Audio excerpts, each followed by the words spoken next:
అధ్యక్ష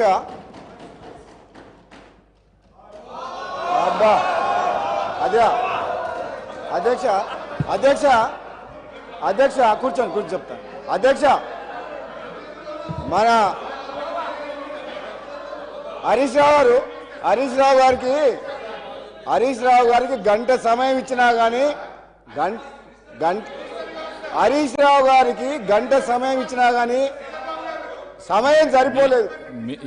సమయం సరిపోలేదని అంటున్నారు అధ్యక్ష సార్ కూర్చో సార్ హరీష్ రావు గారు హరీష్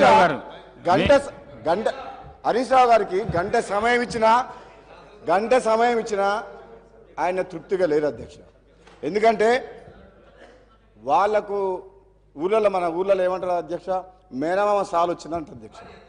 అంటే ఆయనకు మాటలు చెప్పడంలా, అబద్ధాలను నిజం మాట్లాడలా. ఆ కేసీఆర్ గారి ట్రైనింగ్ మాత్రం కేసీఆర్ కుటుంబ సభ్యులకు మేనల్లునికి మాత్రం చాలా పోలికలు వచ్చినాయి అధ్యక్ష. ఇంత సమయం ఇచ్చిన తర్వాత కూడా మరి గవర్నమెంట్ని ఇట్లా మాట్లాడడం అంటే ఏంటి అధ్యక్ష ఇదంతా?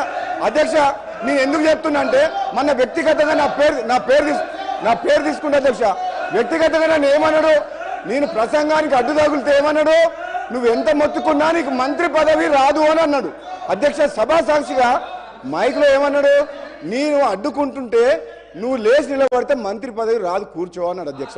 అన్నాడు. నేనేమంటున్నా, నువ్వెన్నేళ్ళు కష్టపడ్డ తర్వాతే కష్టపడ్డ హరీష్ రావు గారు కేసీఆర్ తర్వాత కేటీఆర్ అవుతారు, కానీ నీకు మోసం జరుగుతుంది, కానీ వాళ్ళు ఏం చేయరు నీకు. నువ్వు మాత్రం ఎంత కష్టపడ్డా నిన్ను వాళ్ళు నీకు తండ్రి కొడుకులు వాడుకుంటారు తప్పితే నీకు అక్కడ న్యాయం జరగదు. అధ్యక్ష ఒక్క నిమిషం అధ్యక్ష నాకు కంప్లీట్ అయిపోతుంది ఒక్క నిమిషం. నన్ను ఒక మాట్లాడే అధ్యక్ష, నాకు క్లారిఫికేషన్ ఇస్తున్నా. నాకు మంత్రి పదవి రావాలన్నా వద్దా మా ముఖ్యమంత్రి గారు మా అధిష్టానం నిర్ణయం తీసుకుంటుంది. నిన్ను మాత్రం తండ్రి కొడుకు వాడుకున్నంత అన్నట్టు మాక్సిమం వాడుకుంటారు అధ్యక్ష. నేను చెప్తాను అధ్యక్ష. ఇంకొక మదన్ మోహన్ గారు సార్, ఆనరబుల్ స్పీకర్ గారికి sir first time sir please honourable speaker గారికి